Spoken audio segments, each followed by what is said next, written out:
Hey everybody, it's Josh Alexander from The Brokerage and your host of Orange County Housing Market News. On today's episode, I'm going to be going over my Orange County January 2022 housing market update. So if you're a returning subscriber, thank you again for your continued support. I really do appreciate it. If this is the first time you're tuning into this show is all about Orange County real estate. So I go over local trends happening in the market, I interview other experts in the field, and then I'll also go over some different tricks, tips, and advice for both home buyers and home sellers to help you out in today's market. So if you're thinking about buying or selling a home, make sure you hit that subscribe, like, and the bell button below if you're watching this on YouTube. That way you're notified every single week when I release a new episode. So let's go ahead and get into my January 2022 housing market update.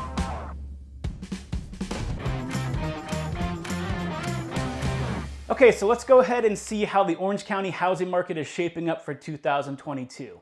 And let's start with the supply side first. So if you recall on my last market update video I did in December, I let you know that there's a very good chance that at the beginning of this year, we were going to see the lowest inventory ever on record to begin the year in Orange County. And that's exactly what happened. So on January 1st, we only had about 950 homes throughout all of Orange County on the market. Now, just to give you some perspective, last year, which was the previous record, we still had about 2,600 homes on the market. So significantly less than we had last year, which is just making it very hard for buyers to find any homes right now and making the market extremely hot for anyone trying to sell a house right now. So now let's go ahead and look on the demand side of things. So on the demand numbers, let's just go ahead and just throw those out the window because right now, those demand numbers have been so skewed because when we measure demand, typically we're looking at how many sales went into escrow. So let's look at an example. So for instance, last year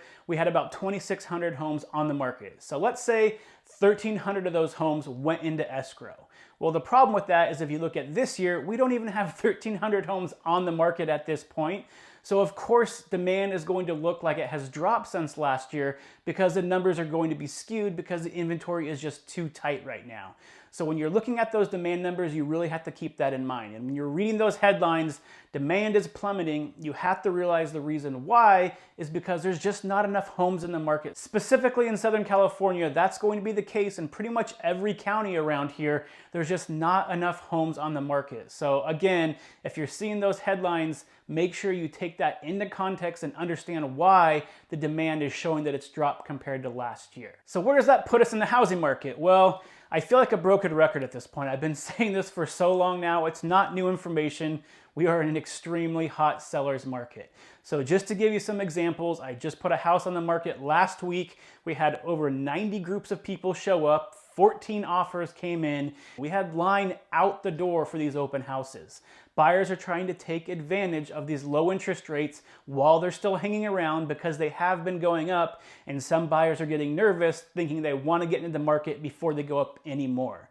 So for instance, last year we had the lowest interest rates we've ever seen, which was 2.65 to start the year out.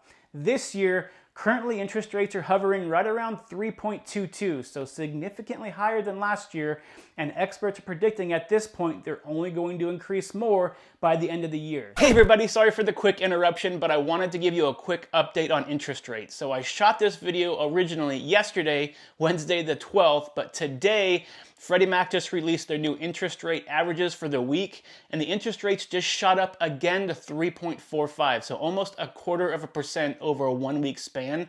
So interest rates are definitely going up significantly over the last month and a half. So if you are thinking of buying a home, definitely think about getting in the market now before they go up anymore. And on the selling side, make sure you're taking advantage of these buyers that are trying to get into the market and get a home while interest rates are still low. Okay, back to your regularly scheduled program.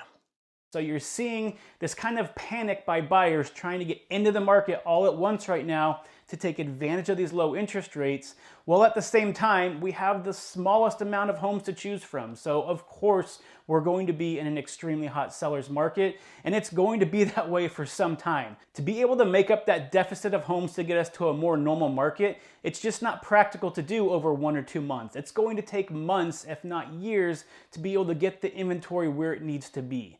And really the only thing that's going to slow the housing market down at this point is interest rates rising to a high enough point where some buyers start to drop out of the market because the homes are no longer affordable.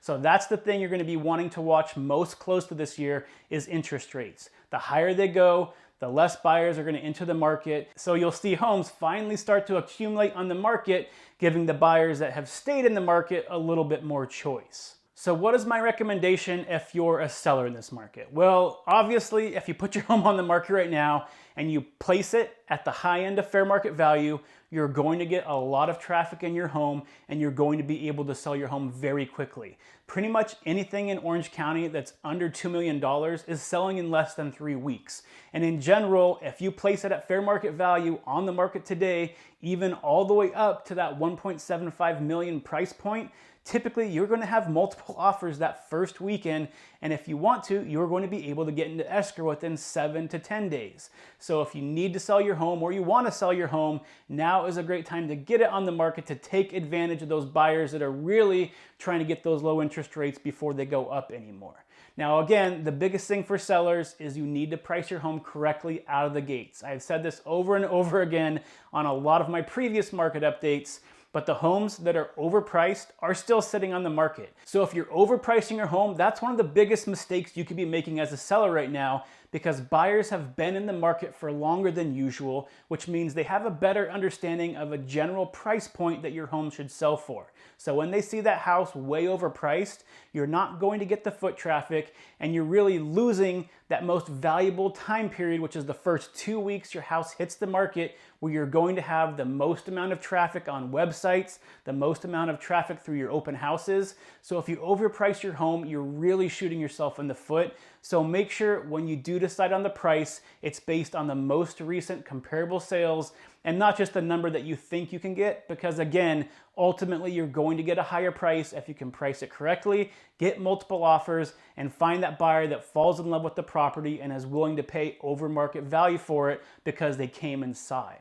If you don't get them in the first place because you overprice it, they can't fall in love with it, they can't picture themselves living there, and you might lose out on a lot of those opportunities for some great offers. So buyers, unfortunately, I really don't have any good news for you, except the interest rates, even though they are going up, are still historically low right now. So yes, you might have to place 5, 6, 7, 8 or more offers on homes before you finally get one. And yes, you're most likely going to have to place those offers above asking price and be very competitive when it comes to your contingency removals and any other terms that the seller is looking for in order to be able to get into a home right now. So you really need to have an agent that understands the risks of writing very aggressive offers, can explain them to you so you can understand the risks, and then decide how much risk you want to take for each individual home that you're placing an offer on based on how much you like it, as well as your financial situation. So again, unfortunately for buyers, I really just don't have a lot of good news for you, because the longer you wait at this point, the more interest rates are going up and the faster appreciation is going up as well. So you're paying more for the same home with a higher interest rate if you're waiting a couple months before entering the market this year. So although it's hard, if you know what to expect when you go into the market, it'll be a lot less disappointing if you don't get that first home that you place an offer on, because you can expect that, and you can expect to know that it's a very competitive market, and you'll know that there's probably multiple offers on every single house that you decide to place an offer on. So that's the biggest thing for you right now, is you have to have that knowledge to know what you're getting into and what to expect when you're going into these multiple offer situations. Now, the one glimmer of hope that I can give to you as a buyer, there should be more and more inventory that eventually hits the market as every week goes on. So typically, We start seeing inventory rise in January, it starts to accelerate in February,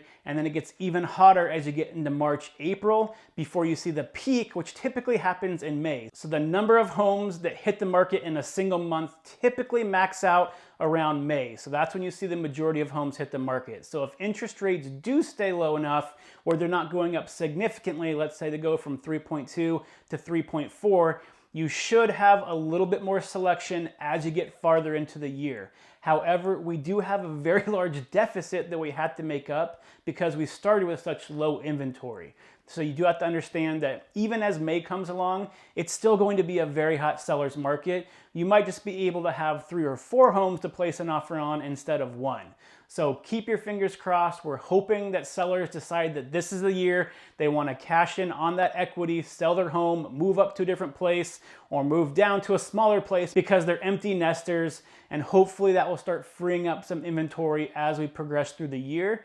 And that way you're able to take advantage of those low interest rates while they still are hanging around. So I hope you found this content useful. Again, if you do, please hit that subscribe, like, as well as bell button below, and consider sharing this with any family or friends that might find this information useful as well. I want to get this information out to as many people as possible so they can also be knowledgeable about what's going on in the housing market. So until next time, stay healthy, stay happy, and I'll see you on the next show. Bye.